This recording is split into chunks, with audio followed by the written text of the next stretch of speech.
Welcome to the Big Business Blueprint video course. We designed this course for entrepreneurs and business owners who've started their business and are looking to grow their business exponentially within the next 12 months. The course is separated into 7 different modules, with each part covering a specific area of your business. Each module represents a pillar, and mastery of each pillar would help you in strengthening your business foundation. In this first module, we'll cover the first core fundamental, which is your mindset. This is core because all of your actions originate from your thoughts, so it makes perfect sense that if you want to change your results, you must first change your mindset. Why is it that in this world there are rich people and poor people? Have you ever wondered what makes the difference between these two groups of people? What makes them get the results they want in their life? Is it their rich background? I don't think so. I've known people who come from rich families but squandered their family riches over petty squabbles and lavish lifestyles. They end up being rich on paper, but they're neck high in debt. On the other end of the spectrum, I also know millionaires who come from simple, average backgrounds. When they first started, they've had all the reasons to fail and not make it, yet against all odds, they held their ground and now enjoy the riches of their hard work. So if background is not the factor, or resources, what is the deciding factor that will ultimately decide if you will be rich or if your business succeeds? The answer lies between your ears, and that is your mindset. We are the product of what we think. Where we are today is the result of all the decisions we made and did not make. The quality of life that you're enjoying or not enjoying is a result of your thoughts. Success is a choice, and all choices stem from your thoughts. It's an internal game, if you will. 90% of success in business comes from having the right mindset. When you win the internal game, you make better decisions, which ultimately leads to building a 7-figure business and beyond. There is nothing either good or bad. Only thinking makes it so. William Shakespeare. This quote means the way you see things determines if what happens to you adds or subtracts value. Is it your thinking that differentiates a mistake and a lesson? Yes. Therefore, if you want to change the fruit, you must first change the roots. If you want to change the visible, you must first change the invisible. Same goes for business. If you want to take your business to the next level, you must first change your mindset. There are 5 mindsets which, when practiced, form the basis for a 7-figure mindset. Mindset 1. Self-awareness. Self-awareness is the conscious knowledge of one's own character, feelings, motives, and desires. It's how you view yourself from a third party's perspective. For example, when you set for yourself a sales target and you feel fear of achieving it, thinking that it's impossible to do so, then self-awareness at this point would be to acknowledge that you're fearful and start to investigate inwardly to understand, why is there fear of growth? Does it stem from feelings of unworthiness or something even deeper? Having awareness creates the opportunity to make changes in our behaviors and beliefs because we're able to catch disempowering behaviors before they even become a part of our identity. To develop self-awareness, it starts with listening inwardly to your emotions, thoughts, and feelings. You first listen by identifying a situation in which you realize your beliefs don't serve you. Then detach yourself from that situation and inquire, why did you react in this way? Was it conscious, deliberate, on purpose, or was it out of fear, out of some sort of deeper level of fear? When you start practicing this on a daily basis, you'll be able to catch non-serving mindsets, limiting beliefs, and actions before they happen, and turn them into something that serve you better. Self-awareness has 3 aspects: self-control, self-reflection, and self-beliefs. You need to gain mastery over each aspect as a foundation to a bigger mindset. The first aspect is self-control. It's the ability to control oneself in terms of our emotions, our desires, and how we react to other people's behavior, especially in difficult and heated situations. The ability to exert self-control is called willpower. Heard of the quote, "If there's a will, there's a way"? When your willpower is strong, you'll be able to bring your team and company to a higher level and find a way out of challenges and adversities. Next is self-reflection, which is important for self-improvement. This is the part of acknowledging your wins and giving yourself feedback for improvement. To do self-reflection at the end of the day, sit down in a quiet area and reflect on what happened in the day. Was it your biggest lesson of the day? Something you can remember that was outstanding? Did you end the day as to how you intended it to be? Were your daily goals achieved? If not, why do you think it was not achieved? What you can then actively do to prepare for tomorrow and make things better is think. What can you actively do to prepare for tomorrow and make things better? Throughout this process, write your thoughts and suggestions on a piece of paper and have them as your personal or company goals. When you're setting your goals, be honest with yourself. Set goals that you're able to accomplish and strive to improve yourself day by day. This also translates into your company goals. The third aspect of self-awareness is self-belief. This is you believing in your talents and abilities with uncompromising conviction. This is very important because if you don't believe in yourself and don't believe that you're worthy of success, you'll be trapped in a self-fulfilling loop of self-sabotage. Here's a true story, and you've probably heard about this before, but lottery winners go broke within less than a year of collecting their winnings. If you do a web search on lottery winners who went broke, you'll see an extensive list. But why is that? It's because they weren't prepared to receive such a huge lump sum in one go. How big your business grows is proportionate to how big your mindset is.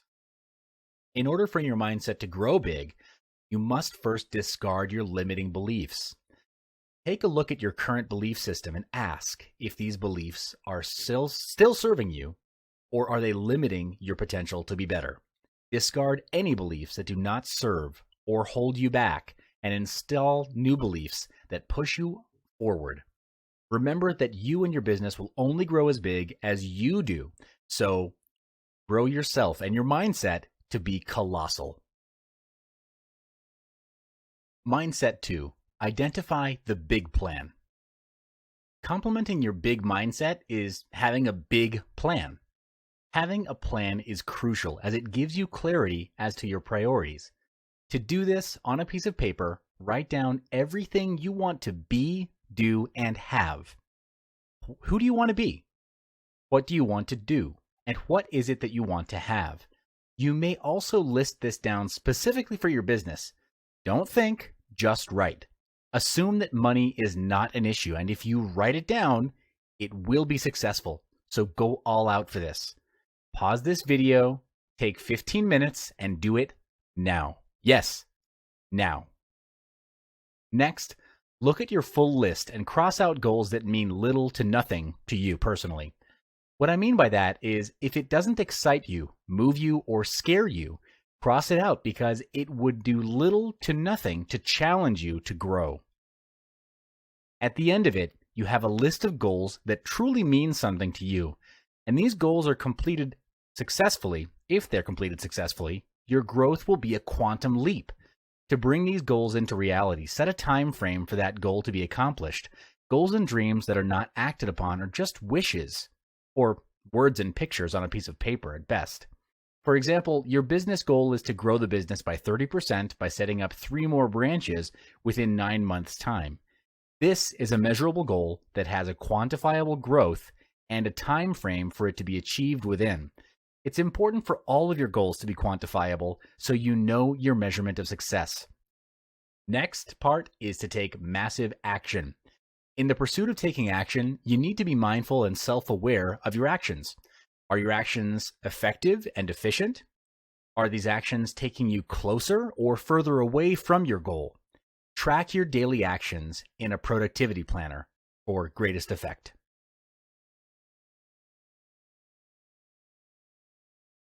Mindset 3. Commitment and consistency. Earning a 7-figure income is easy for some, but not all. Above all, success comes with consistency and commitment. In order to earn 7-figure income, you have to commit to learning and evolving constantly. To constantly grow is the only assurance that your business will remain relevant for years to come. And if you're not growing, quite frankly, you're dying. As a leader in your company, You need to handle the direction and strategy of the company. Hence, where the company goes is dependent on your vision of the company. A leader can learn and evolve by having the first mindset shared earlier on reflection. Write out your thoughts and feelings and journey within to get to the root cause of your problems. Thoughts lead to feelings. Feelings lead to actions, and actions lead to results. Here's a surefire way to assist you in improving yourself as a leader. Practice Kaizen. This is the practice of deliberate and continuous improvement. It has its origins in Japan and is roughly translated as, quote, good change. The primary focus of Kaizen is to eliminate waste. Following the Kaizen philosophy, you take small steps forward. The fundamental principle of Kaizen is to take incremental improvements over a period of time. It's a process and a long-term commitment, which means its maximum potential is only realized when it's adopted into your personal lifestyle and company culture fully. Here are 4 steps to practicing Kaizen. Step 1, identify an area which you'd like to improve on. It could be in your personal life or in the business. 2, identify small specific tasks that will contribute towards achieving your goal. This is to approach your objective in a step-by-step approach, and the intention is to make it easy so that you'll start in the first place. Refrain from the urge to do many things at once. 3, prioritize your actions. After listing all the possible actions, balance out prioritization with your schedule. If your schedule is packed, then do the easiest action, which requires the shortest amount of time. If you're feeling motivated and have more time, start with the action that will make the biggest impact to yourself and your company. And step 4, create a timeline for each task. The purpose for this is so that each action that you take gradually develops into a habit. This also helps you to keep track of your progress. Mindset 4. Attitude determines altitude. Excellence is not about skill, but attitude. In order to achieve 7-figure income, you'll have to banish excuses that get in the way. Even when you fail, don't lose hope. Keep striving ahead and do your best. In life, there are no failures, really, only lessons. Just like Albert Einstein, he didn't stop trying even after multiple failures and attempts, because he knew that it was through those failures that he would learn, grow, and never make the same mistake twice. To be a leader, you'll need to be a good role model to your team members. You'll need to develop good habits as a stepping stone to your personal and business success. And when it comes to hiring staff, hire those who display a good attitude as well. How do you know their attitude towards work when you first meet them, though? You'll be able to identify their attitudes through the small things like punctuality, manners, sense of urgency, or willingness to ask relevant questions. The small things sometimes say a lot about a person. Why is attitude so important, and how does attitude play a role in moving the company to a higher level? Well, how you do anything is how you'll do everything. A staff with a good attitude will do anything and everything with their best effort. And these are the kinds of employees that you should look for and surround yourself with to be in your company. Mindset 5. If you're not growing, you're dying. The only thing constant in this world is change, and to keep up with that change and stay relevant means you have to learn. The world is moving forward every hour, every minute, and every second. Therefore, we cannot use yesterday's solutions to solve today's problems. The same goes for mindset. You cannot achieve a 7-figure income with a 3-figure mindset. The gap is just too big. Therefore, you and your team need to commit to growing themselves, not just in their skill and talent, but also mentally, emotionally, physically, and even spiritually. You might be wondering why so many areas. Well, try taking one area out. Does the business or would your staff still be able to contribute to their fullest potential? For example, if you take physical growth and improvement out of the picture, you'll have all of the money in the world, but be ridden with sickness and disease. No matter the amount you earn, your health can never be replaced. And bear in mind, though, if you're learning the wrong things, whatever you do will be wrong. This is when unlearning comes into play. Unlearning is as important as learning. It's a process of setting aside all thoughts and beliefs that no longer serve your interests or your company in today's world. You might find it hard to change yourself or even your habits. But the only time you start to see growth is when you feel uncomfortable. You can never reach a new level if you remain in your comfort zone. It's easy to fall back to your existing mindset if you surround yourself with people who don't support what you're trying to do. If you want to grow emotionally, intellectually, and in business, you've got to make sure that you're growing in an environment surrounded by positive people. These 5 mindsets are the fundamentals to handle your business growth. You may add more to it, and that's fine, but make sure whatever mindset and beliefs you adopt function only to serve and empower you to do better.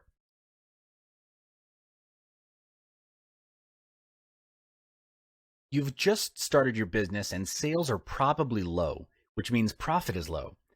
In this phase, you have 2 options. Either you grow the normal way or you scale fast. And to scale fast, you need to bootstrap. Bootstrapping means using existing resources to scale and grow the company instead of relying on external resources or money.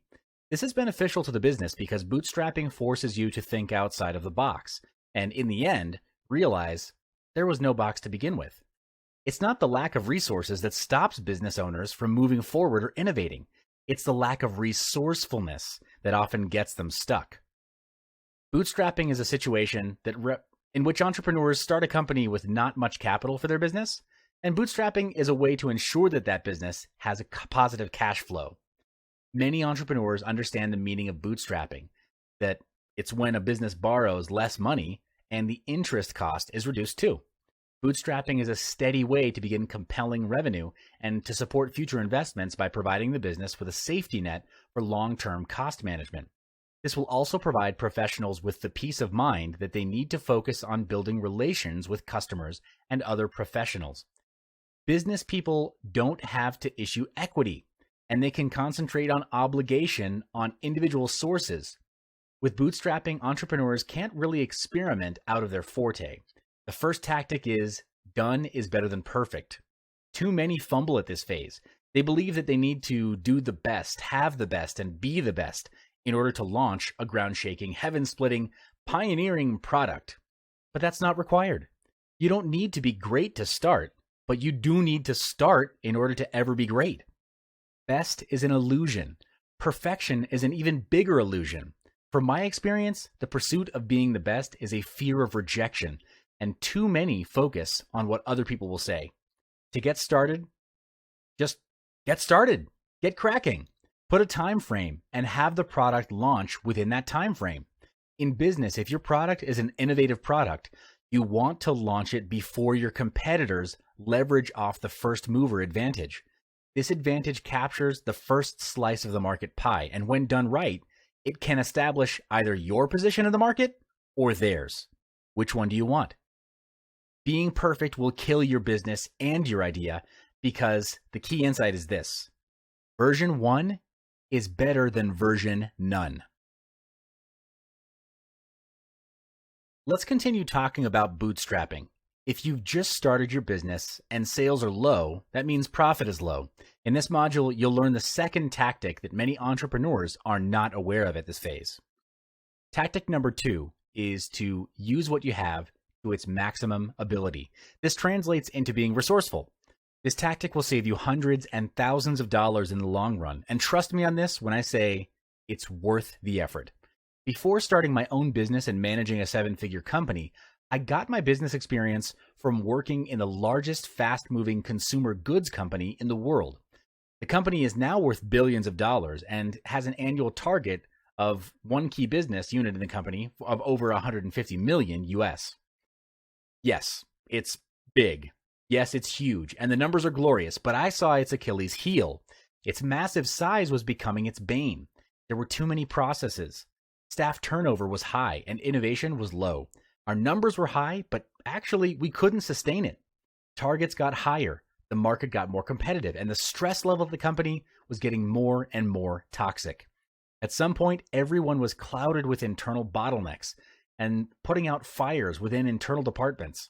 Smaller and newer competitors that came into the market were launching products faster than we could react or even innovate. And by the time we got the first campaign rolling to respond to our competitors' product launches, they had already launched product number 2.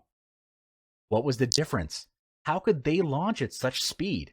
When we analyzed the situation, what I discovered was that because they were smaller, they could move and mobilize more quickly. They were being resourceful with what little they had, while we were dragging our feet.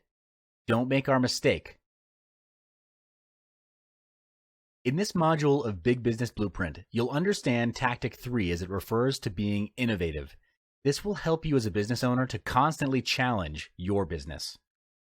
Tactic number 3, disrupt your own company, or your competitors will. This tactic translates into innovation. As a business owner, your worst enemy is yourself, your own mind. The moment you get complacent is the moment you stop growing. Your complacency is also your comfort zone, and there's only so much growth that can happen in your comfort zone. True story. I'm sure you've heard of Uber, an app that makes hiring an on-demand private driver easy. Today, in 2017, Uber is valued at over $66 billion. The entire core function of the business is built on the model of hiring drivers. But guess what their R&D department is doing? They're researching self-driving cars. This means that eventually customers will hire self-driven cars instead of on-demand drivers.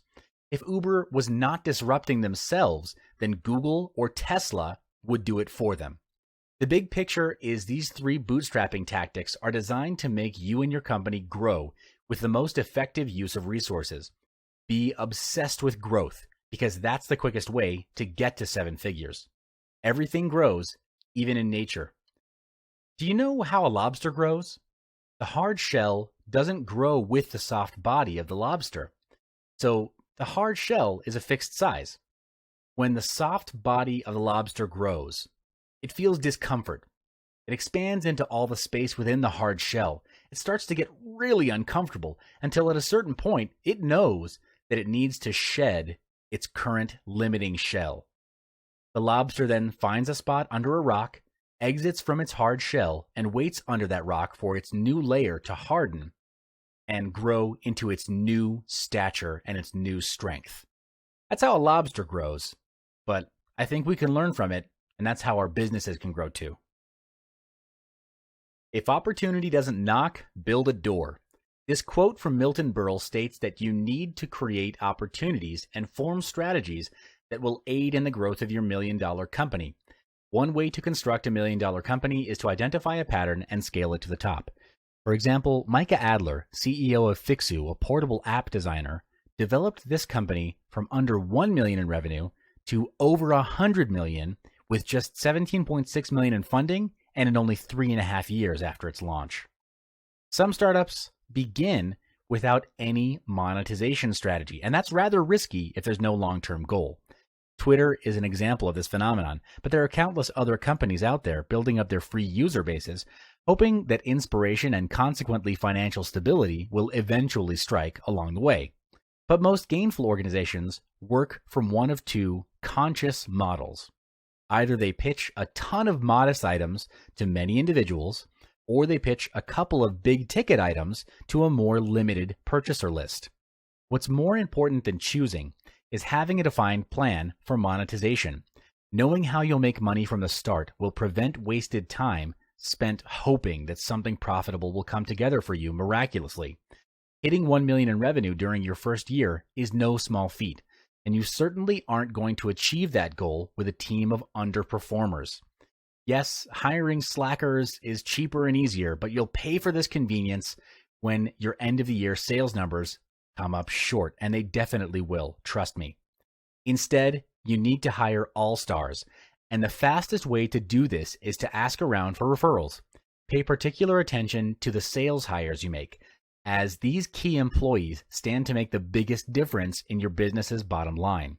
Finally, if you want to shoot for the revenue moon, you need to be absolutely militant about gathering data and acting upon the data, not your gut. When I approach an innovative marketing project, I prefer to work in short sprints of a few weeks or less, where we'll try something new, check the stats to see how the changes impacted revenue, and then either commit the changes or try a new test. Growing a company to $1 million in revenue in your first year isn't easy, but it is possible. Stick to the tips above and be ruthless about profitability. Even if you don't hit this particular goal, you'll earn the strongest sales results possible for your company. Strategy allows organizations to develop a clearer understanding of their own organization and what's required for them to succeed. It helps organizations understand their core capabilities, identify and address weaknesses, and mitigate risks. It can help organizations better design themselves so that they're focusing on the right things that are most likely to deliver the best performance, productivity, and profit both now and in the future. While strategy can be difficult for many organizations to commence, its benefits are far-reaching and many. From creating new business opportunities to streamlining the operations and engaging staff, a well-formulated strategy will enable increased growth, productivity, and profit, both now and into the future. Depending on where you are now in your business, a pay of $1 million may appear to be intimidating or very distant. The trick is to work backwards. That means if you want your business to earn $1 million a year, the business sales target per month is $83,333 a month, or $20,833 a week, or per day, $4,166. Now that there's some clarity, the next question is, where is the business now and what does the business need to reach that target? The reason having a strategy is so important is because it gives businesses time to get a sense of how they're performing, what their capabilities are, and if these capabilities are able to help them grow. A strategy can identify trends and opportunities in the future. It can examine the broader changes in the market, such as political, social, or technological changes, as well as consumer changes, and develop tactics so your business can modify and develop to suit these future changes. By creating a business strategy, a company can create a competitive advantage and ultimately understand more about themselves and where they're going. In summary, when you're bootstrapping, work your current resources to their maximum potential and be creative about it. Explore different perspectives and seek for alternatives. Operate the business on its bare necessities to keep the margins high and be obsessed with creating value. So, how to generate profitable offer ideas? Ideas are the bread and butter of the company. A great idea will skyrocket a company quickly to 7 figures, more quickly than you can imagine, and your offer to your consumers will keep the business engine running. The 5 most innovative companies in the world, as reported by Forbes, are Amazon, Google, Uber, Apple, and Snap. These companies are valued in the hundreds of billions and transact hundreds of millions a day. But how do these companies start? Well, with an idea. Apple was started by Steve Wozniak and Steve Jobs in a garage on a vision to have a computer for the rest of us. Back then, having a computer was nearly impossible. It wasn't commonly thought of by consumers because the cost was high and the size and form factor were not convenient. But today, because Steve Wozniak and Steve Jobs didn't stop pursuing their vision, Apple is valued at close to $1 trillion. Meanwhile, the famous search engine, Google, was also crafted based on Larry Page's idea of exploring mathematical properties of the World Wide Web, understanding its link structure, and creating it in a huge graph. Google was then officially established in 1998. This goes to show that generating that drop-dead idea that's going to start the world on fire is possible, as projected by these innovative companies. When you see something that piques your interest, ask yourself this: what is it about this situation that's special? Then narrow down your focus so you familiarize yourself with the idea. However, before generating your ideas, there are certain steps to be taken into consideration to ensure that your thought processes are in line with the outcome that you want to achieve. These tactics will ensure the effectiveness of generating your profitable offer ideas, which will be discussed in the next module. The first tactic in generating profitable offer ideas is by having a vision. Before starting with any ideas, you must first start with your vision. What's the vision of your company? Your vision is what will be the guiding light for all of your ideas to take shape, because you can come out with as many ideas as you want, but the question is, could you really execute all of them? Well, time as well as resources to execute the idea, all of the ideas, are limited.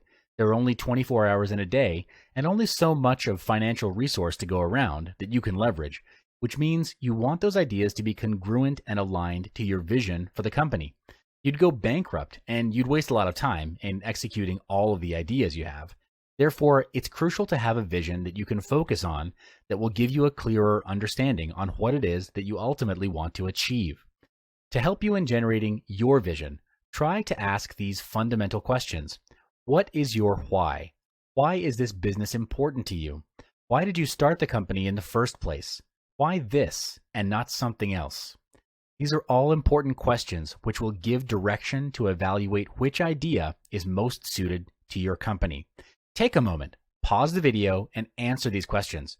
Don't worry about having the best vision because in our previous module, we learned there is no such thing as best. The most vital component is to identify what resonates with you. Thousands of people have taken up their hobbies and turned them into successful businesses. So think of your why now. For instance, Tim and Nina Zagat, who launched the Zagat Surveys, a publishing empire that sells restaurant guides for many major USA and European cities. In the early 1970s, the Zagats were high-priced corporate attorneys who had the passion of dining out. For fun, they created a newsletter which they distributed to close friends to rank popular restaurants in several categories. Each year, the newsletter encompassed more restaurants, and in the end, the couple began charging money for it to reduce their expenses as it became so time-consuming and actually cost them money to produce.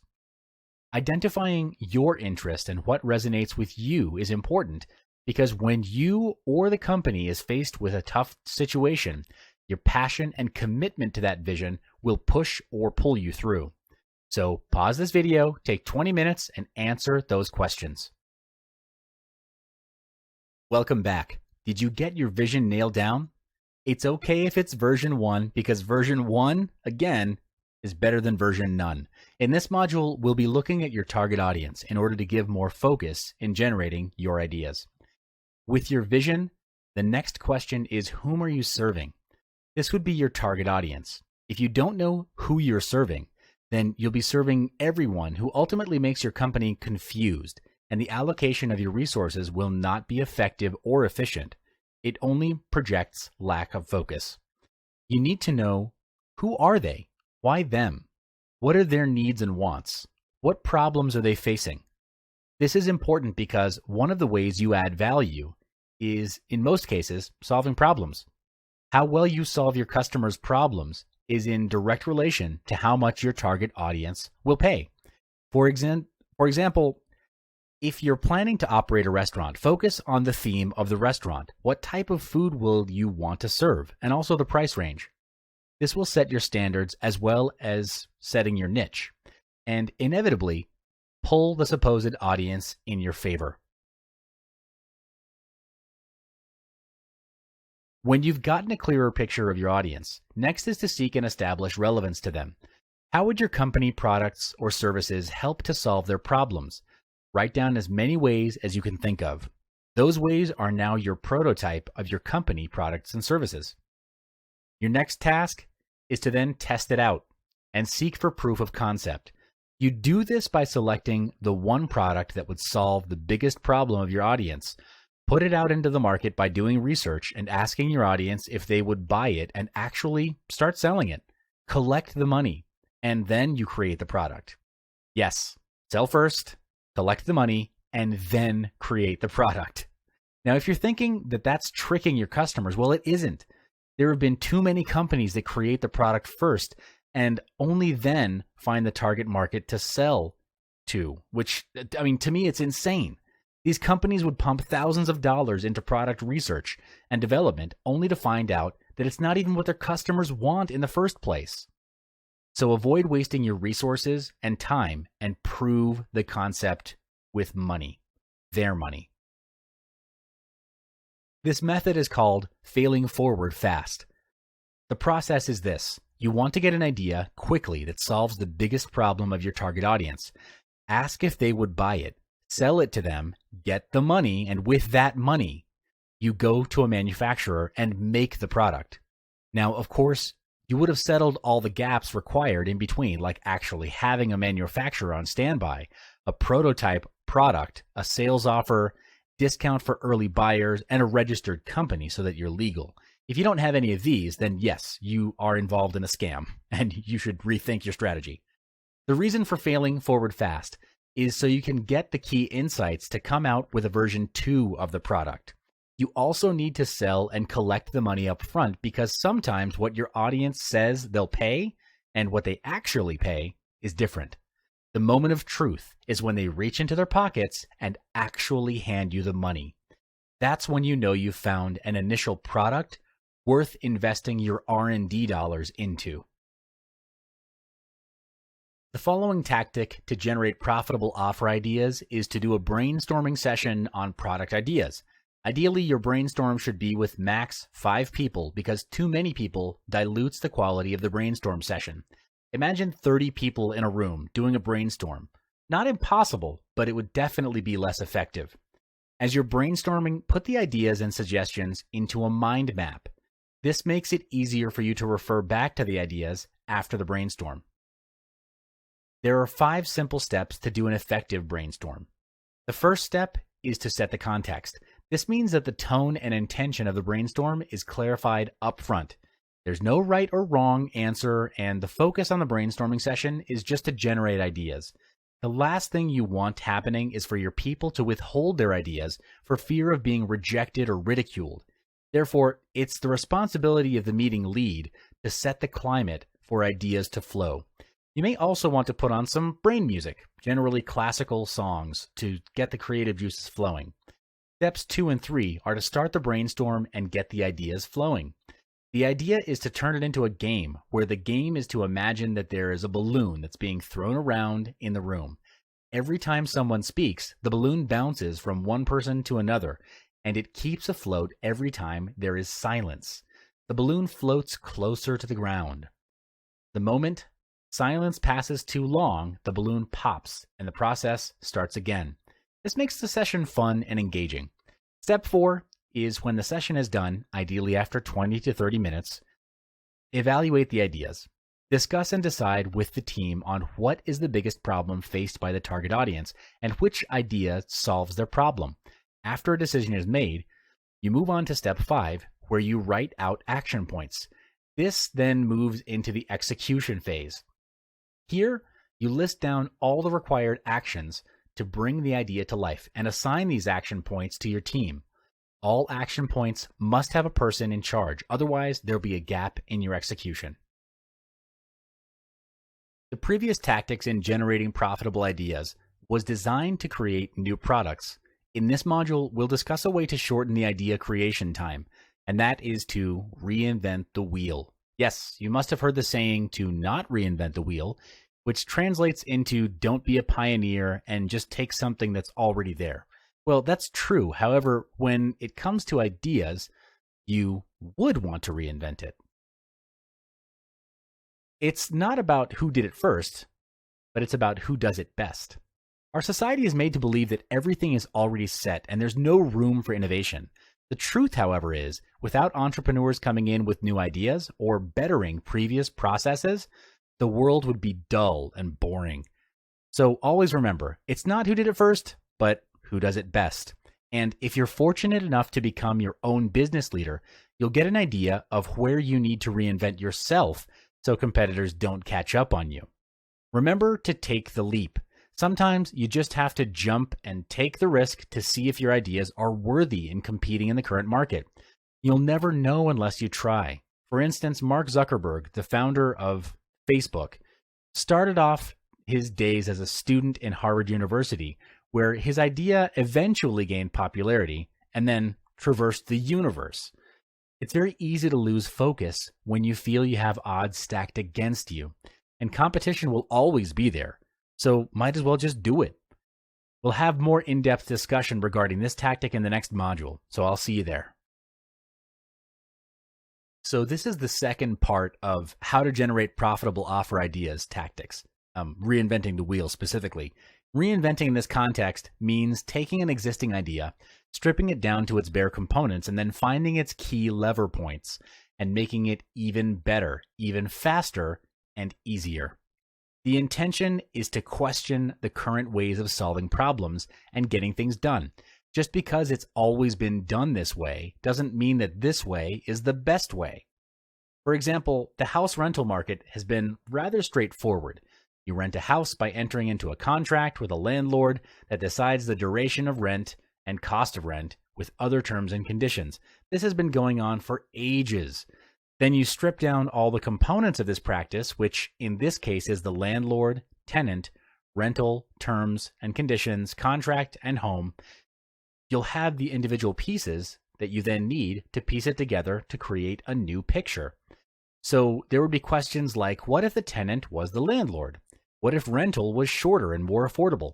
What if I didn't need to book expensive hotels during my holiday? What if I could meet new people along the way? Breaking down these components is exactly what gave birth to Airbnb.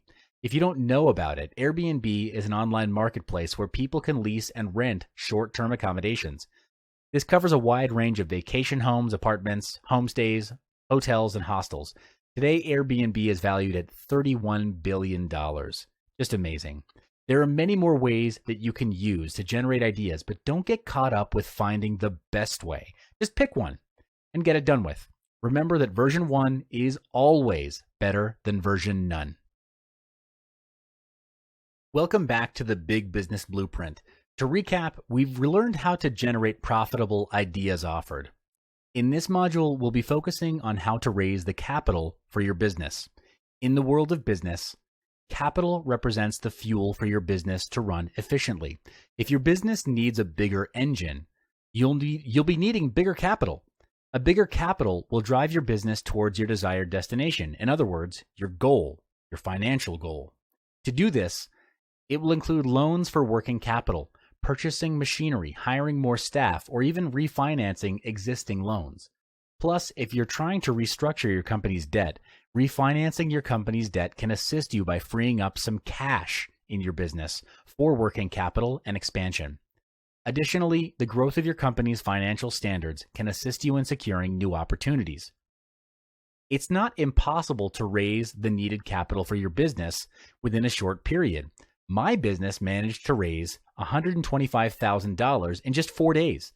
Now, my company wasn't built yesterday. Before I pitched to investors, my company had a long history of profits and sales. But this is crucial because I raised funds for my business through my investors. The capital I raised was by bringing in investors to invest into my business. People investing in you or your business is because they want to. They want to earn money. They want to earn more money. This is practically the only reason they invest. They're getting their money to work for them. So what are the steps needed to raise your desired capital in just 4 days? Here are 3 steps on strategic funding, how to raise capital in 4 days. We'll cover it in the next 3 modules. Step 1, preparation of plan. Planning is crucial before you can pitch to your investors. Smart investors know if you're planning on a whim, so build your plans before laying it out to the investors. To put it simply, decide upon your key messages. Key messages are indicators of your company's focus or goals. It could be a set of questions to put your company in the right direction. Questions such as, are you growing rapidly? Are you solving an obvious problem? Is your company's branding marketable? How can the investors benefit from the investment? The answers will aid you to set your business primary goals. Now that you have your key messages in check, preparing your idea will help you determine what excites investors the most. The potential return, the social advantages it provides, or the excitement of being associated with your brand. You'd want to address all of those. Thus, the importance of creating a core message will help you to create a better sales pitch. Finally, you want to attract investors to invest in your business. For example, you have an idea to turn the invested $1 into $2. How will you portray this plan the best way possible to grab that investor's attention that you desire? To do so, you need to come up with a complete plan for your investors. However, you'll also need to include the risk and the rate of return on the investment. Why? There will always be pros and cons to an idea. Laying this out and acknowledging that you know that there are risks to your investors By adding relevant mitigation measures will add value to your ideas and to you as a business owner. Step 2. Join an investment club. What exactly is an investment club? Well, it's a group of people who pool their money together to venture into investments. They're an organized partnership. They have members studying different investments for the group to decide whether to buy or sell based on the votes of the majority. When money is pooled together collectively as a group, bigger investment opportunities can be accessed versus any of them going solo.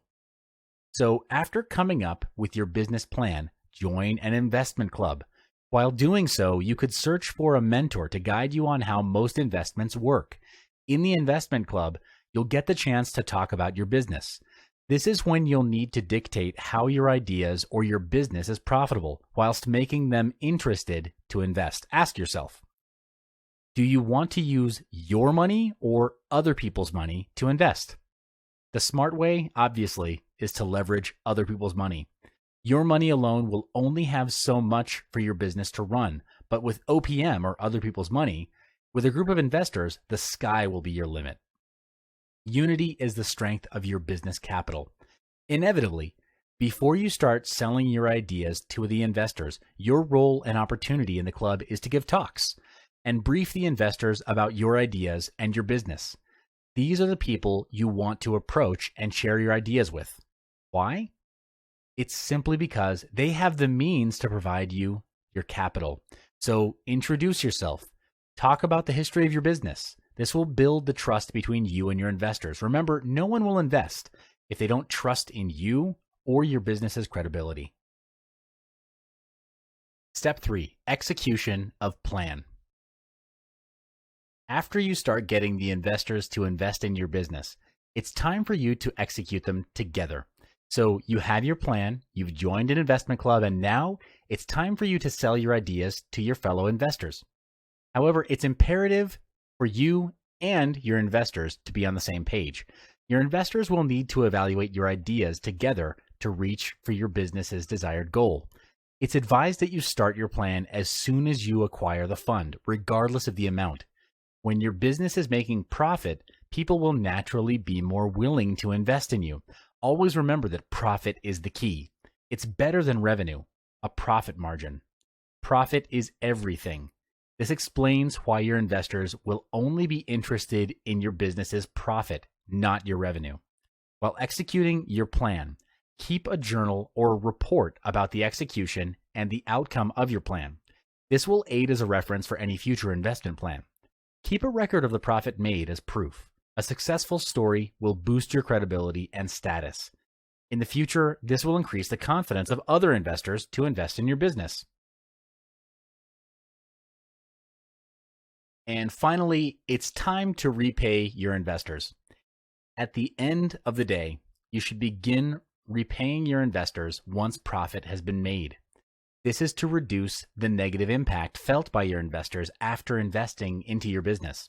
If you're keeping track of your outcome in your report, you could include a section compiling the feedback of your investors. Feedback and testimonials help boosting other investors' confidence to invest in your business.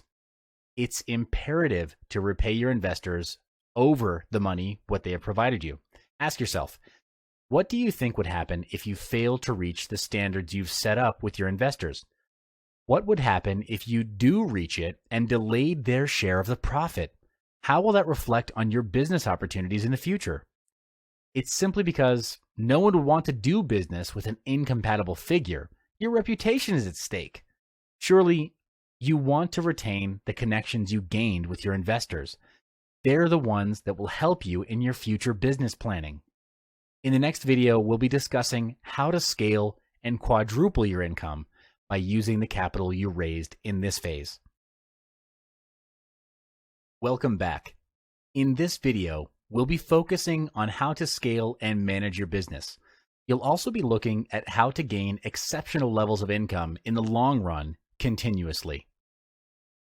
Excellent businesses have an edge which allows them to get ahead of the race. This advantage is called timing. Timing is the ability to select the precise moment for doing something for optimum effect.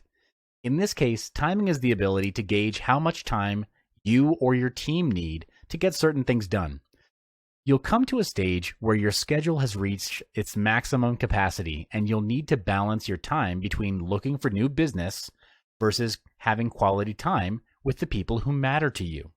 For example, if you have a new project which has a very set fixed deadline, how do you manage the allocation of work among your team? Do you simply delegate all of the work using a top-down method? Or do you take a really good look at the work required for the project and instead adjust the work needed and shave off things that don't need to be done? At this stage, you'll have gained some insights on how to generate new leads and manage existing clients. Instead of engaging in a one-man show, a better approach will be to set up a team to execute delivery while you focus on generating sales, marketing, and generating new leads, pitching, and networking. To do that, you need to be working on your business rather than in your business. Let's talk about how to project your income. Before you set up a team, you need to estimate your cash flow. Without having any idea of how much money your business can generate, it's almost impossible to accurately plan your business ahead and prepare for the tough times that may befall your outfit. Fortunately, predicting how much you can earn is not difficult. You can estimate how much your first year revenue is by calculating how much money you can potentially earn. If your company isn't generating as much as what you've estimated, take it as a sign for you to tweak your plans. When you're at the helm of your business, it's very important to remember that a healthy business has a healthy stream of income. Predicting how much we'll earn in the future is not easy, but there is a way by projecting your income. So how do we do it? First, list down your current average earnings of 3 months and multiply them by 12 months. The amount you get will be your estimated annual sales. Secondly, subtract the total cost of production of the year to get the gross profit of your company. Third, to get the company's net profit before taxes, subtract the company's operating costs from the gross profit. The costs that will be incurred include employee salary, payroll, overhead cost, rental, etc. And after that, you'll need to further subtract the income tax from this. Taxes vary from country to country and from state to state, so I suggest that you should find the percentage of income taxes in your country to know your business net profit. Okay, let's talk about how to leverage and optimize your company. The next question you need to answer is how to increase revenue with the same amount of time and effort. You can do it by means of leveraging and optimizing your company. Leveraging your business means using your resources to their optimum advantage for improved results. One big question that you need to ask to leverage is this: am I using all of my resources to their best advantage? Do I still have backseat roles in my team which don't really contribute to anything? Do I really need these backseaters to complete projects or tasks? If you answered no or maybe, your business is ripe for leveraging on your existing talent pool and optimizing your team size so there are no back seats. Companies which can achieve more results with fewer resources are great examples of leveraging. One example is Brand A, which produces higher quality vehicles even though Brand B spends more on research. An African proverb says, if you want to go fast, go alone. If you want to go far, you need a team. Many businessmen struggle in their businesses because they try to do everything themselves. Some result in hating the entire process because they end up performing tasks which are not their field of expertise, such as production or operations. Some end up having to work extra hours unnecessarily. And the irony here is that they build a business with the purpose of having more free time and achieve financial freedom, yet they get swallowed up and chained to the business. What you need here is actually a team which can execute the more operational and technical aspects of the company. This way, you'll have so much more time working on your business, not in it, which includes strategic planning and direction.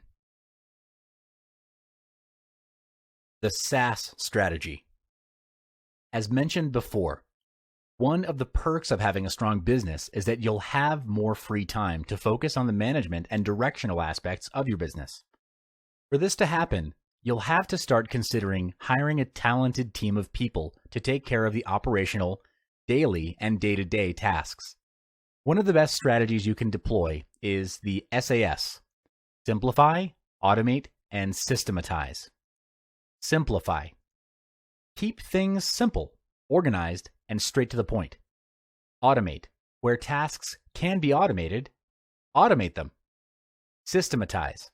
Build systems, processes, and standards by hiring managers that have knowledge of how to run the system. There are 5 main steps to simplify the business. First, write down in detail all the tasks you need to do on a daily basis. This includes everything from processing payments to product creation and meeting clients. Secondly, divide them into 2 categories: transactional and transformational actions. Transactional tasks are rudimentary and predictable, which include processing salaries, paying bills, rent, etc. Transactional tasks are perfect for automation. For example, sending out emails can be automated by using email services like MailChimp and Aweber.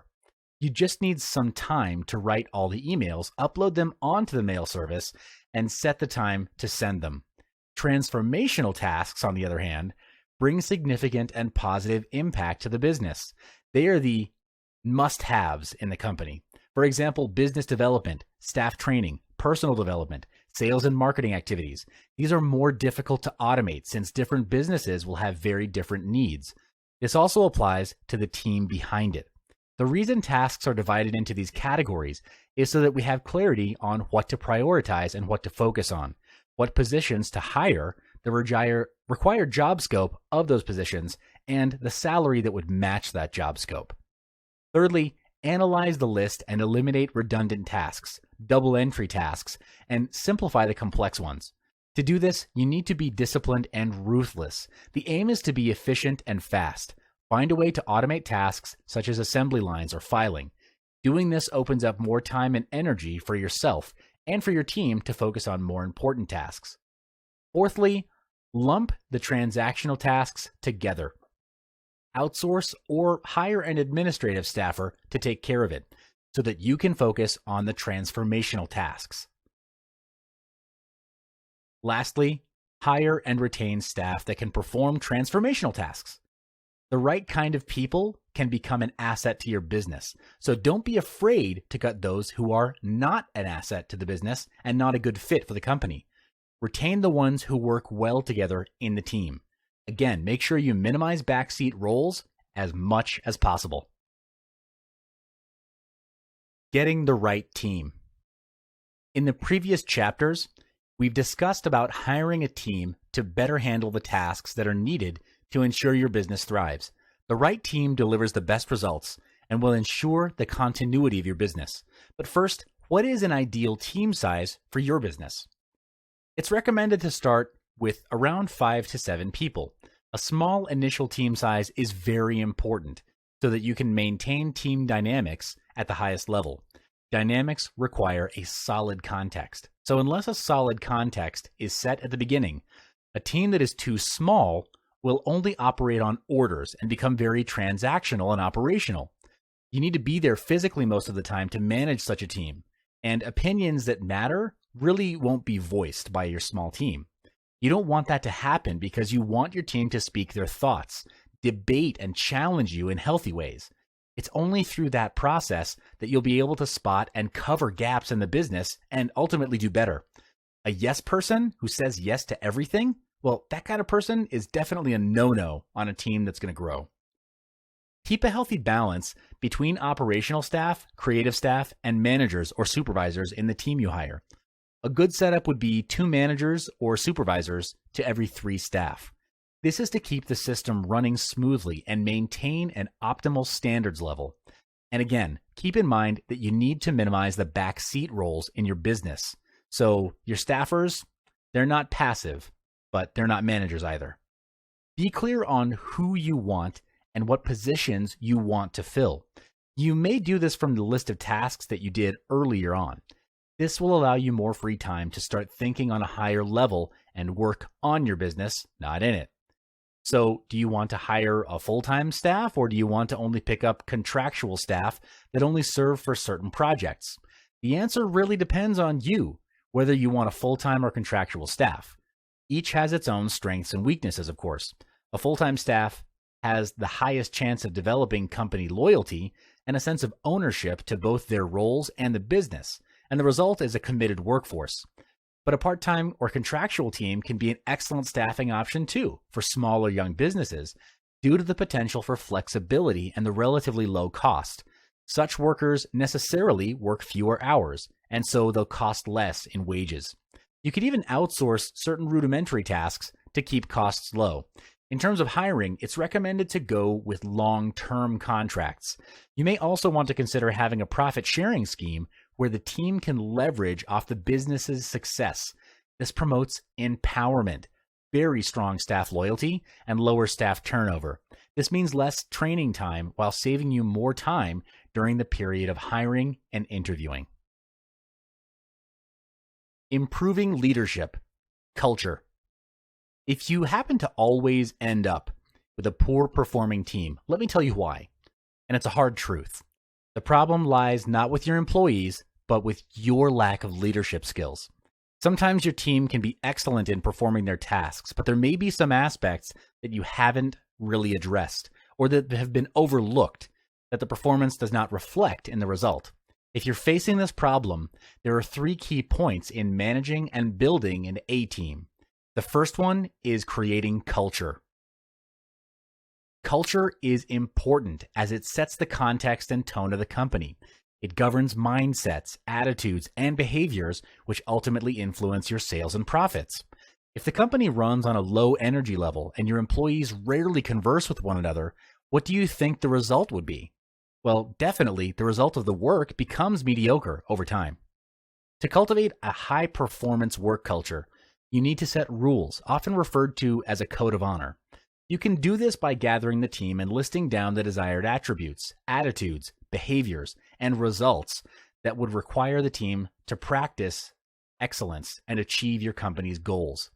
The code itself is a list of guidelines that helps the team perform well under an effective leadership. Examples of the code of honor items are playing 100%, never leaving a teammate behind, always expressing gratitude, or always learning, to suggest a few. Filter out the unnecessary ones and then boil it down to a list of about 8 to 10 rules. Put them into practice and uphold them to the highest level to set the team into high performance gear. An example of a rule that I personally live by, rule number 1, commit to learning and personal development every day. On improving leadership, let's talk about learning and development. The second key point is to learn and develop. If the team is not learning and growing, then really they're dying. Therefore, your team needs to constantly sharpen their saw. There are always businesses out there who work harder, smarter, and quicker than your team. It's just a reality. And if there's no growth in learning or developing current talents, that is, surely one day your competitors will close the gap and surpass you. This also means death to your business. If you're not learning, you're dying. Stay ahead of your competitors by structuring learning and development activities for your team. The reason is these activities help them to be very efficient and effective in problem solving, time management, and prioritization. There are lots of activities that you can do for your team to help their growth. The first is apprenticeship. This means sending your team over to other organizations to learn from them. This can be a very useful and effective way to eventually develop a new skill. Second is career counseling. This is where your team members discuss with their supervisor a career plan and develop that career plan to identify areas for improvement or advancement and how those areas can be addressed and also when. Coaching includes working one-on-one with the learner to conduct a needs assessment, set major goals to accomplish, develop an action plan, and support the learner to accomplish that plan. The team member drives these activities, and the coach provides continuing feedback and support. Continuing professional development is very beneficial so that your team stays up to date in the views and practices necessary to lead and manage in today's organizations. There are an increasing number of universities, colleges, and training centers associating continuing education credits or continuing education units with their courses and workshops. So why not leverage those? Sometimes your team doesn't have the proper technique to learn and retain new things. Organizations and other environments are changing rapidly. Therefore, it's extremely important to continually be aware of those changes and to be reflecting on them and learning from them as well. Basically, with continuous learning, you help your team to learn and how to learn. Courses and seminars are great platforms for the learning and development of new knowledge or skills on your team. Courses with hands-on experience are even better since it'll help your team apply what they have just learned, making the lessons even more effective. Another great way to encourage self-learning for your team is to provide them with opportunities to give presentations. For example, have a 15-minute presentation on a topic that adds value to your team and specifically what you're working on. Let's say there are 7 people on your team. That would be a total of 105 minutes of presentation every time you do this meeting. And if you do it every month, then annually, it would add up to 84 topics and 21 hours of learning. Okay, we've talked a lot about improving leadership. Let's do a quick debrief. The third key point is for you to do a debrief or a post-mortem after each successfully completed project. Debriefing is the most powerful learning tool to recap everything that you've learned. Debriefing is done by evaluating a recent project. Key areas to look into are reflections of what has been done, insights with the aim of that project towards the future, linking the challenge with the actions and how similar projects can be done more effectively in the future. Debriefs are important after your projects to identify gaps and insights as preparation for future projects. So in this stage, it's essential that your project team prepare a list of gaps during the project. There are 2 ways that you can go about this. The first is to identify the current gap that the project team detected and how to close that gap in the future. The second is to identify potential gaps in the future. An example is if you hear that your competitor is introducing a faster product sometime in the future, you might conclude that this could be significant to your business. Next part is to arrange a meeting session with your team. Now, this is critical because your project team may have things that they might want to point out, which are actually critical but not noticed during the project. Imagine skipping out on such a debriefing session and starting right away on the next project. Not only would it cause the same mistake to be made over and over again without anyone realizing, but your project team may be demoralized and further risking the projects in the future because of low morale. Therefore, it's your core role in these meetings to be a facilitator and to lead by conducting the session without bias, regardless of any employee's rank and regardless of what they say. The following questions are designed to facilitate insights from your team. What happened? What should have happened instead? What did we learn? How can we improve? What are the action plans for this session? At the end of the session, you'd have an action plan that the team can execute to improve on any aspects where there's a gap. All right, some people avoid this, but it's very important. Let's talk about managing your finances. The final part of this module is to manage your finances. If you don't know how to manage them, then I recommend that you hire or outsource this to someone else. But as a business owner in charge of your team, you need to know what your finances are to evaluate your business growth. The strategy is to minimize expenses by maximizing profits through sales and marketing. To do this, you need someone to monitor your company's cash flow. Unnecessary expenses are identified from the task list we created at the beginning of this module. When you eliminate those unnecessary tasks, you cut down your expenses. Upon receiving revenue, pay your staff first and yourself last. This is to take care of the engine of your business, the staff, and keep it running. It will definitely be a huge payoff in the long run, trust me. Then pay for what's necessary to keep operations running, like office, rent, utility bills, internet, necessary equipment, etc. With the balance as net profit, allocate 10% to the growth and development of the team. This covers costs you'll need when sending qualified team members to seminars, workshops, investing in books and training videos.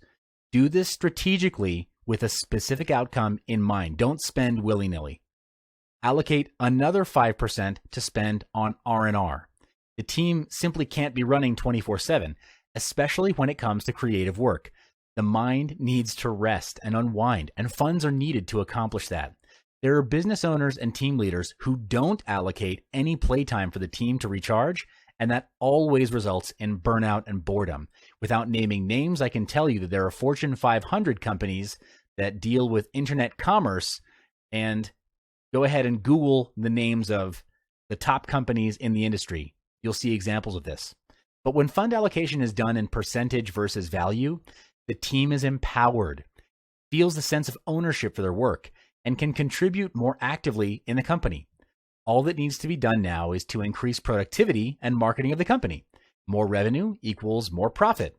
More profit equals more funds for learning, profit sharing, and R&R.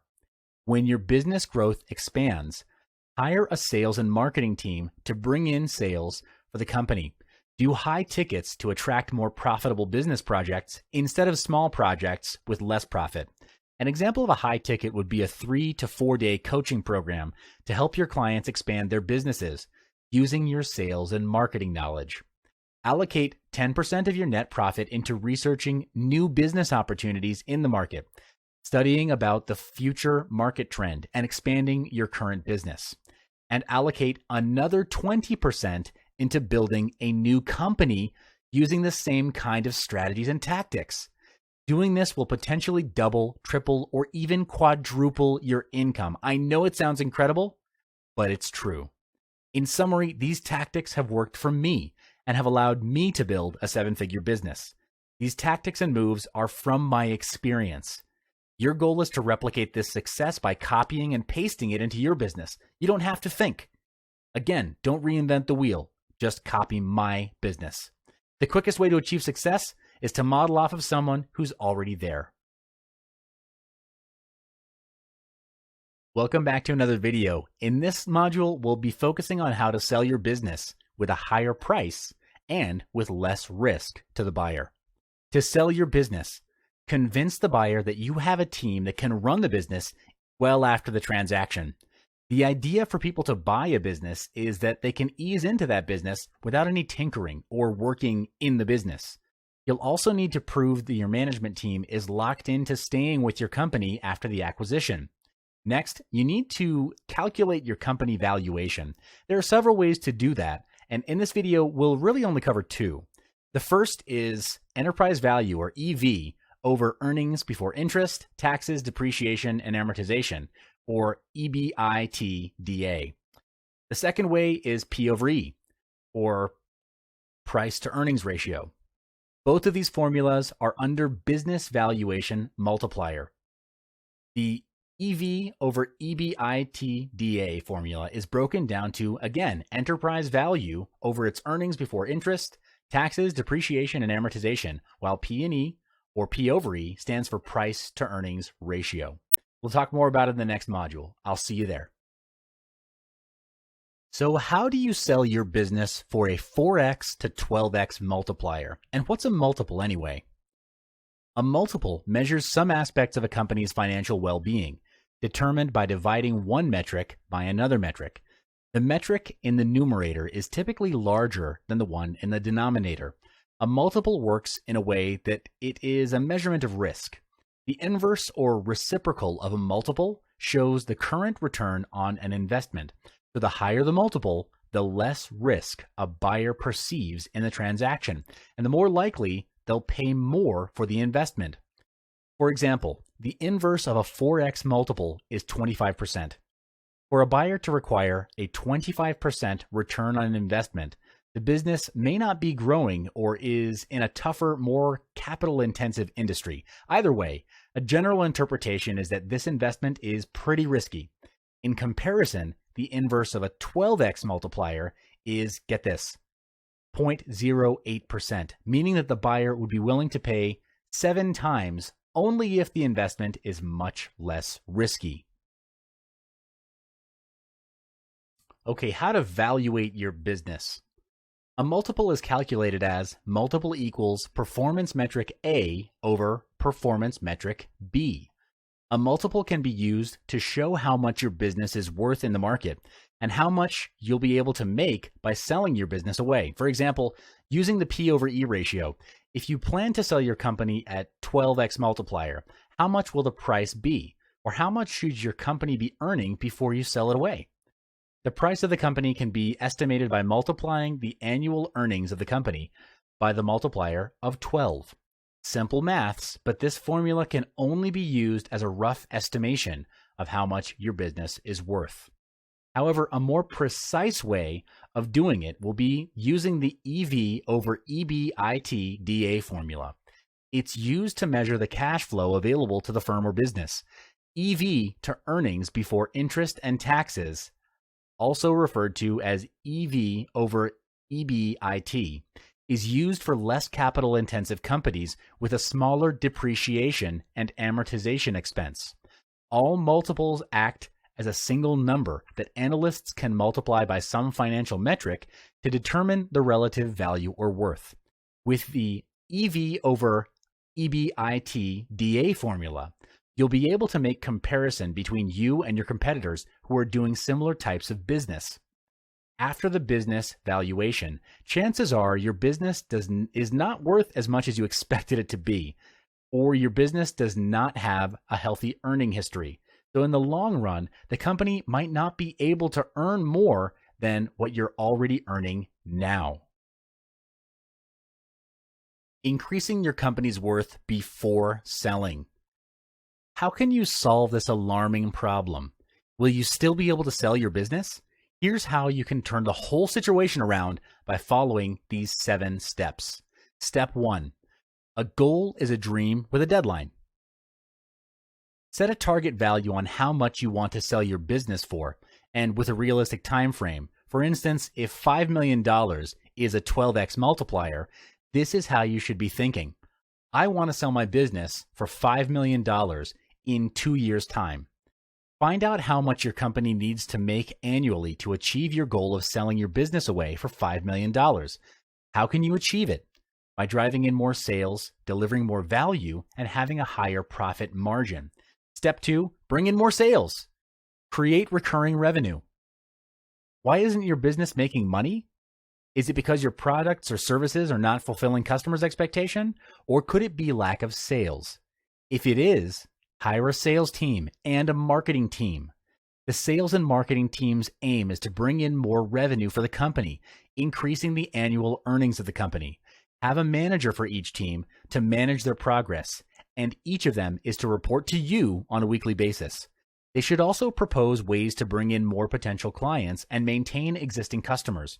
Improving the customer's experience with the company is to make them raving fans of your company, and you need that kind of free press. Step 3, cash flow is king. A buyer will only buy or invest into, and in your buyer's eyes, buying in your company is a form of investment. They'll only buy into your company or your business if your company is able to help them make more money. So you should improve your company's financials before selling it. Generate positive cash flow by driving in more sales because cash flow is king. To make your business a valuable and sellable asset, your company should have a history of making a healthy profit. Why profit and not revenue? Because profit is the bottom line of your business. If your company's annual revenue is high, but the profit is low, this shows that your business is not very profitable and no one in their right mind would buy a non-profitable business. Step 4, management is doing things right. The leader is doing the right things. Having an automated system to keep your business going even when you're away is a huge advantage. Put yourself in the buyer's shoes and look and think from their point of view. If you were the buyer, would you prefer to buy a business and work hard for the rest of your life, or buy a business that will run itself and make money for you? Obviously, the answer is clear. So you need to form a management team to manage and lead your employees instead of you managing them. Step 5, make them stay. Once you've found the suitable manager or leader, tell them your plan of selling the business. At this point, you might feel that you're betraying your fellow employees of the management level, but in life, everyone has different priorities, and you want to have freedom and some quality time with your loved ones. But you can't afford to let your management level employees leave the company because they're the leaders of your company, the ones who keep your business running smoothly even without your presence. They're the reason that you're able to sell your business at a higher price. Here's where you launch a long-term incentive plan for the key management with a one-time special bonus in the event of the sale of your business to keep them in your company, and more importantly, to prove that the management team is locked into staying with the company after the acquisition. Step 6 is finding a broker. Now's the time to find a representative to help you sell your business. It's better for you to look for a business broker than any other broker. Your broker should appreciate what you've done to transform your business and recognize that you've done something special, that you deserve to be compensated at a higher rate, or in other words, to sell your business for more than $5 million. Contacting a broker is a wise choice, but what you also need to realize is that brokers typically charge a percentage of the proceeds of the deal in the form of success fee or commission. Step 7, after the acquisition. After selling your company or business, you'll be receiving a lump sum of money, and this is where you need to manage your personal finances very wisely. Steps on how to manage your sudden wealth increase will be discussed in the next module. Hi, and welcome back. We've reached our final module, and you'll notice that we're transitioning away from talking about working for the money and starting to talk about having the money work for you. In this module, we'll be going through strategies on creating long-term wealth by putting your money to work. What does this actually mean? It simply means that you do not have to put any effort into generating your income. Instead, where you choose to put your money, you'll have the money multiply and grow for you.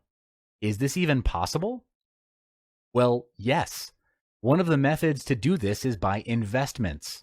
Investments are used to make money work and generate passive income, where adding passive income streams to your portfolio can aid you in increasing your earnings, as well as accelerating your financial goals in other tremendous ways. The term investment can be used to refer to any mechanism used for the purpose of generating future appreciation in income. Referring to the context of our modules, investment is a monetary asset purchased with the idea that the asset will provide income in the future or will be sold later at a higher value for profit gain. There are many vehicles for you to choose from in order to start your investment. These may include bonds, stocks, mutual funds, real estate, gold, silver, as well as Forex. Of course, to decide which investment vehicle is best for you, you need to know their characteristics and why they're suitable for a particular investing objective.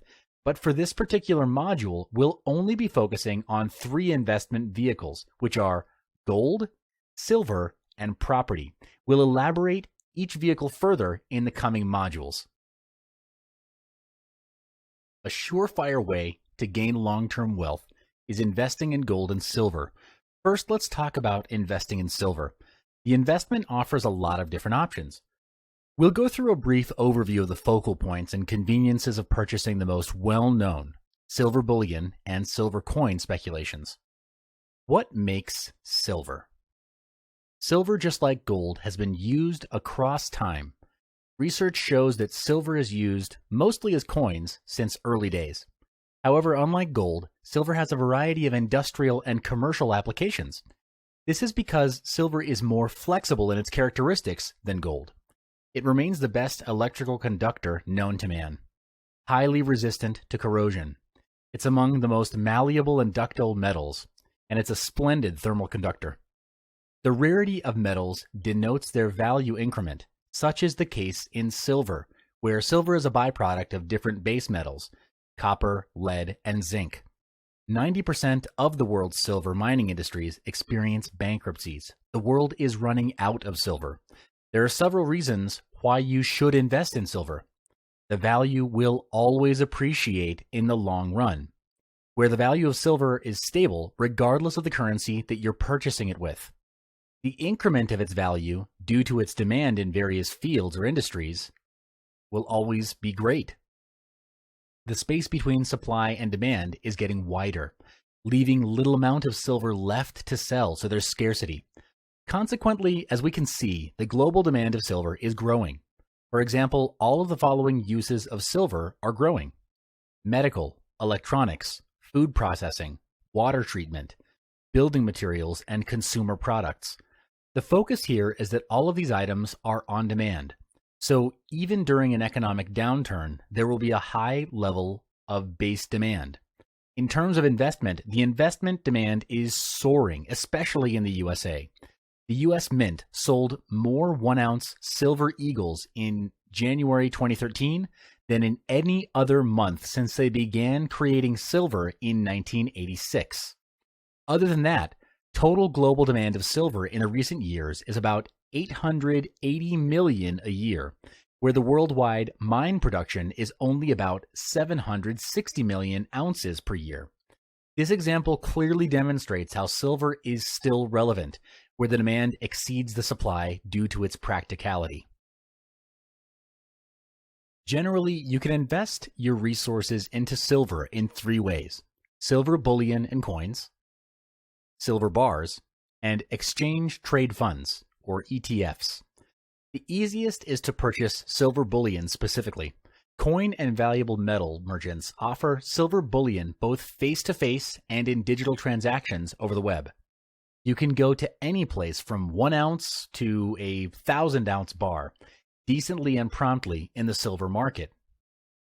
The benefit of bullion is that once you have it, its value is entrenched and matches the silver marketplace. Silver price is historically more volatile than the price of gold, in that the value can change rapidly. In other words, the price of gold will rise, where based on historical volatility, the silver price would be expected to rise by a higher percentage than the gold price. The drawback is that merchants charge markups to offer you silver, and on the off chance that you need to trade out your bullion later, the merchant potentially would give you a price that does not match the overarching price of the market. Meanwhile, buying silver bars has also been proven to be an excellent tactic in preserving long-term wealth. As an investor, you should firstly be sure to determine the right size and type of silver bars used as a primary investment tool. Silver bars come in various sizes and weights, while most bars sell in troy ounces in increments of 1 ounce, 5 ounce, 10 ounce, 1 kilogram, 100 ounce, and 1,000 ounce bars. Some mints sell them in fractional or gram sizes. There's no right or wrong weight in purchasing silver bars, as this is a personal choice. Generally speaking, investors who choose to purchase a large bar find that it gets them the most bang for their buck.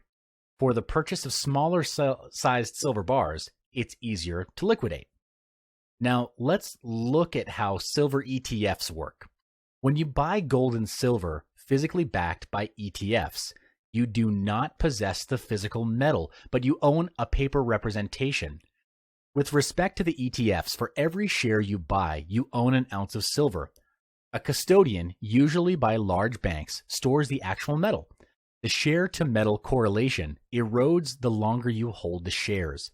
The fund must sell silver, for example, periodically to pay for expenses, which decrease the amount of silver allocated to each share. Silver exchange rate is at 1% to 2% the cost of gold. It's difficult to consider silver as a genuine valuable metal compared to gold. However, it still has its noteworthiness in the eyes of investment. In the previous module, we discussed the value of silver and investment techniques for silver. Now let's move on to gold. Gold has been widely used since before the existence of paper money or fiat money.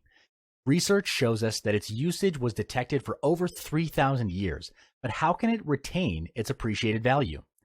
Well, its characteristics are what makes gold gold. It's simply beautiful, it's ductile, it's highly scarce, and it's extremely durable.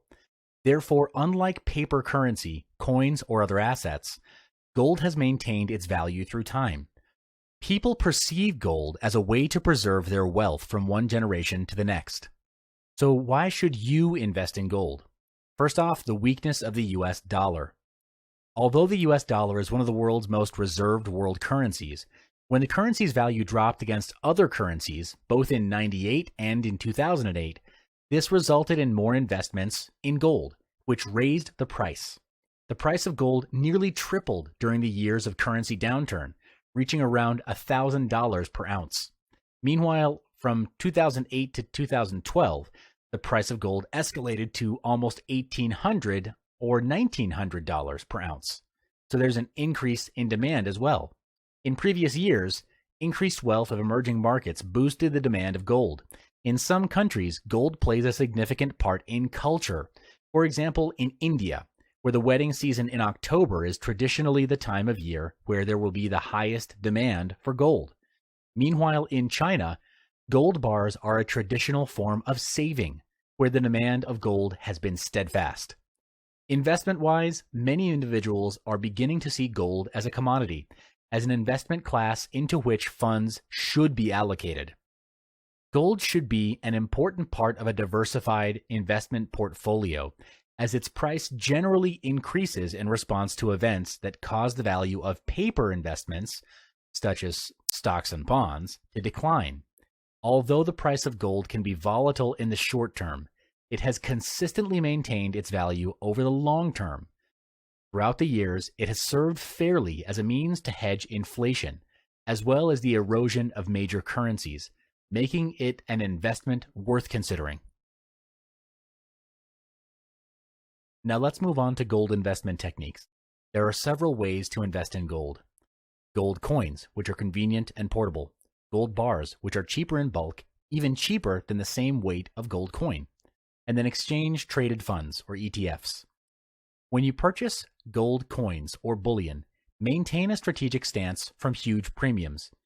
Coins regularly originate from the National Mint, where they're made and sold at a 4% increase. The retailer's edge is 1 to 3%. To figure the premium of a gold item, subtract the spot cost from the value you're being cited. Separate that number by the spot cost and increase by 100. On the other hand, purchase physical gold at different costs: coins, bars, and adornments.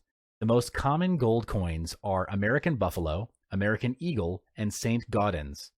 To prevent from getting ripped off, build up your reason why you need to purchase gold bullions. If you're planning to invest in gold as a long-term venture, then purchase gold as close to market value as you can. These tips will help guarantee that you get great value from your investment. Your savings will also depend on the quality of the gold you choose to invest in. For gold bars, you have to be aware that it comes in many different shapes and sizes, where buying in bulk will save you a lot of money. There are more than 30 types of gold bars in the world's regional market today. At the most expensive end of the gold bar spectrum is the 1-gram novelty gold bar that's minted for the gift market. Often coated in plastic, these may cost at least twice the cost of their gold bullion content. Cheapest of all is the 400-ounce or 12.4 kilo good delivery gold bars held by central banks. Buying gold bars is almost always cheaper than buying the same weight in gold coins, and the bigger each bar, the lowest cost by weight. Depending on your local tax regime, you can reduce or completely avoid paying sales tax or VAT by buying gold bars instead of coins. Moving on to gold ETFs. As mentioned in the previous module discussing silver investment techniques, when you buy gold and silver physically backed by ETFs, you do not possess the physical metal, but you own a paper representation. The difference between silver and gold ETFs is that with respect to the ETFs, for every gold share you buy, you own 1/10 of an ounce of gold. A custodian, usually a large bank, stores the actual metal. The share-to-metal correlation erodes the longer you hold the shares. The fund must sell gold, for example, periodically to pay for expenses, which decrease the amount of gold allocated to each share. The next step is to invest in property. Property investment is when you own or buy a property that you're not staying in and is generating income for you. This sort of income is passive income. With your business expansion, you'd want to keep your surplus of finance invested in precious metals or property. If the money only sits in a bank and does nothing, it will devalue over time due to the cost of inflation. Money, when not working, gets lazy and fat, and that is exactly what happens in a bank. A mere 1 to 3% interest rate gained is not enough to hedge against inflation of 10% or higher. There's a 7% gap at least. There are 3 steps to start investing in property: checking your funds, managing your finances, and creating an investment plan. The first step is to check your funds. This will give you a rough idea on the amount of cash that you have readily available to invest, or the remaining gap to invest. In this step, you would also need to understand all the costs involved in acquiring and maintaining a property, especially if it's your first time investing in one. If you do not do your research, it's easy to fall into the trap of a rookie investor. The property bought will have poor cash flow because after netting off all the uncounted expenses, net profit or net cash flow may be low to negative. To hedge against this is step number 2. Plan out a budget and manage your company profit and loss sheet, ensuring that recurring and operational costs are low and profit margins are healthy. A recommendation is to allocate 10 to 20% of company net profits into investing into property. Be disciplined about this, and after 1 to 3 years, you'll find the company assets have doubled or tripled over the years because of the capital appreciation of good property. Step 3 is to create an investment plan. A successful long-term wealth creation through property investment requires that you set your personal goals, decide where you would want to end up, and then formulate a plan to get there. The purpose of the plan is to serve as a structure for you to stay in the game. Your investment plan may include detailing your strategy, doing your research, and setting up your preferred criteria for investment. Welcome back. Now that you're familiar with how to invest in property, let's focus on property investment technique. To start investing in property, these are the fundamentals that you have to know: the price tag of the property, the amount it will cost to maintain the property, how much rental pay you'll get, if of course you're planning to generate rental income, how much your home loan reimbursements will be if you're planning to generate capital gains. Your property venture group is one of your best resources as you develop your property portfolio. Research your group before you begin putting resources into property and cash over the long term. Your group will incorporate many other roles. The must-have roles in your property speculation group will include your ANZ Home Credit and Protection Authorities. They assist in home loans. Your legal advisor. Their task is to safeguard your legal rights and facilitate the transfer of your property. And your accountant. They provide financial guidance and assistance during real estate transactions. They also prepare financial reports on behalf of property owners and real estate developers. The last step is to set your investment goals. Goal setting is important in investments because if you don't have a clear goal, you'll fall for everything. Then at the end, you'll end up having many different investments which may be giving you good returns, but really have no strategy. It's not an effective move because if you had pooled the money together, you'd be able to invest with a clearer direction. To do this, sit down with your financial advisor and chart out your strategy for the next 1 to 3 years. You should include projections based on current market trends to see if an investment vehicle is worthwhile to be in. After your plans have been laid out, the next part is to execute the plan.